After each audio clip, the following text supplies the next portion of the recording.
Bonjour les numismates, bienvenue sur le 13e épisode de la chaîne Culture Numismatique. Aujourd'hui, nous allons aborder la 10 centimes Napoléon Ier 1814 W siège d'Anvers. Et oui, c'est un titre très long, mais pour une pièce qui est très rare. Tout d'abord, rappel du contexte historique. Le siège d'Anvers se déroule en 1814 pendant la fin des guerres napoléoniennes.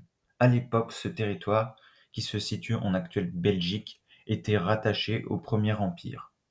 La garnison qui défend Anvers est composée de 10 000 hommes provenant du premier corps de la Grande Armée et de la Jeune Garde. Elle est dirigée par le gouverneur et général Lazare Carnot. Ils résisteront jusqu'à l'armistice et à l'abdication de Napoléon Ier. Maintenant, passons à la partie présentation de cette pièce de monnaie.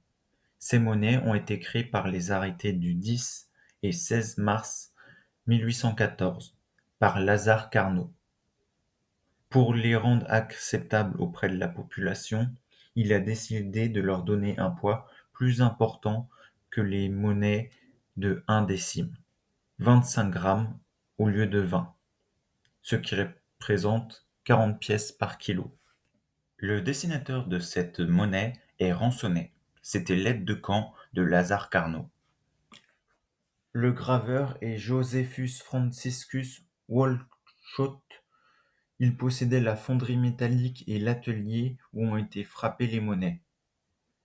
Celles-ci étaient frappées au moyen d'un mouton avec des flancs manuellement fabriqués et ajustés à la lime. Cette pièce a été frappée à 28 500 exemplaires. Sur l'avers, on y voit au centre un grand N pour l'initiale de Napoléon, dans une couronne formée de 2 branches d'olivier. Au-dessus du ruban, il y a le W, qui est l'initiale du graveur, et la date en dessous, 1814. Au revers, il y a au centre 10 cents avec monnaie au-dessus et obsidionale en dessous.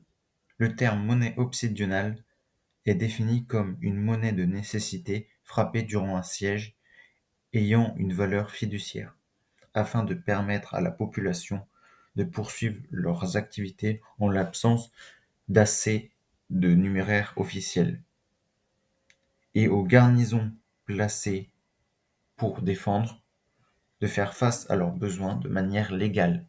La tranche de cette pièce de monnaie est limée.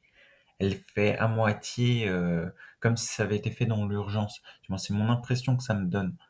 Et pour une monnaie de siège, c'est pas si étonnant que ça. Et on voit bien qu'il y a un côté brut.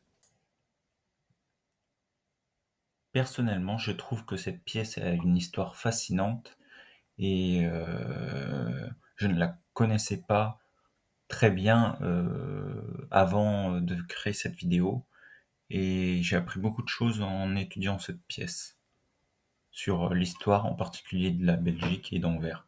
Si vous avez regardé cette vidéo jusqu'au bout, écrivez Anvers en commentaire. N'hésitez pas à liker, partager et à vous abonner. Cela soutient beaucoup la chaîne. Et je vous dis à dans 15 jours pour un nouvel épisode de la chaîne Culture Numismatique.